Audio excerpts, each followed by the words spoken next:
Hello, Sydney. This is Professor Harnish. I'm going to give you some video feedback here, but first, I think you did such a great job with this.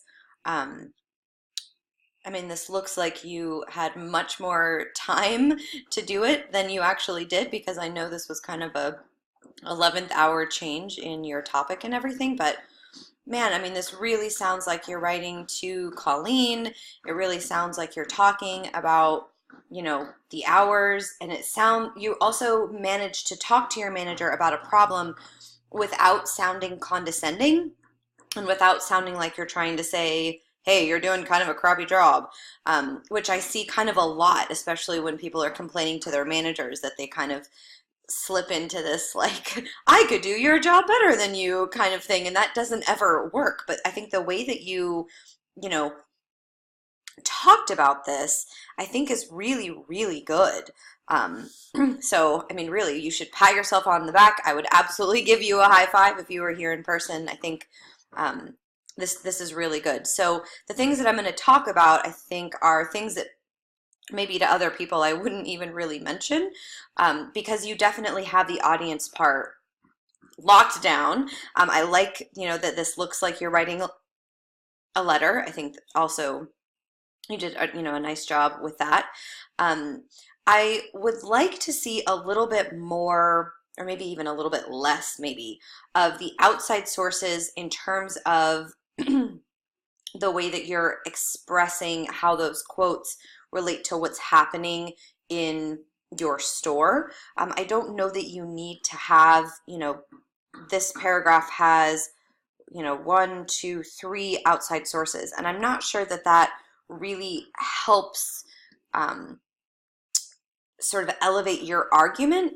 I think maybe a little bit more personal stories would be better than so many of the outside sources. Now, obviously, you have to include outside sources because that's one of the requirements here, but it doesn't need to be, you don't need to have so many specific quotes, and I would like to see you explain a little bit more how those quotes connect to your particular store.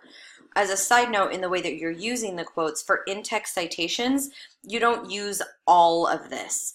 There's a specific way that you use just in-text citations, and I will grab a link and put it in the comments for you to Purdue OWL, which is a really great, the Purdue University website for APA and MLA is just, it's kind of like the standard for a collection of all of those resources. And so I'll send you to a page over there that helps you with in-text citations and what those should look like. But essentially, it's much shorter than this, so it doesn't clunk up your paragraphs quite so much. And then again, if you can just talk a little bit more specifically about what's happening at your at your store. So when you say, our job entails a great amount of stress, which can also attribute to lower morale, thus affecting our overall productivity. And then you talk about how it can be seen in a research study. But I would like to see you explain how it's happening in more specific ways at your store. So if you can incorporate a few more specific details, I think that would also really help. For example, when you up here when you say the majority of our baristas are struggling to break 18 hours a week, I think that that's a really good, that's really good.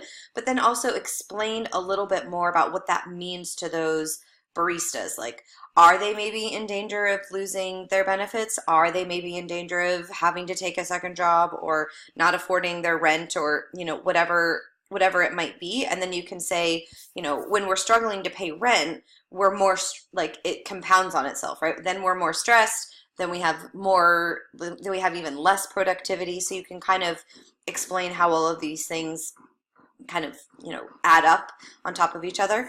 I like these graphs here, but I think it would be better if you made them smaller and kind of put them in the letter where they would belong, or just take them out entirely. Here at the end, it's a little bit odd that they're here, but again, those are kind of, the overall, I think this is really strong. So just those little things about, some more specific details about your store and really connecting the research back to what you're trying to say, and then moving around sort of the multimodal elements would really help. But overall, really great job, and I look forward to reading your final.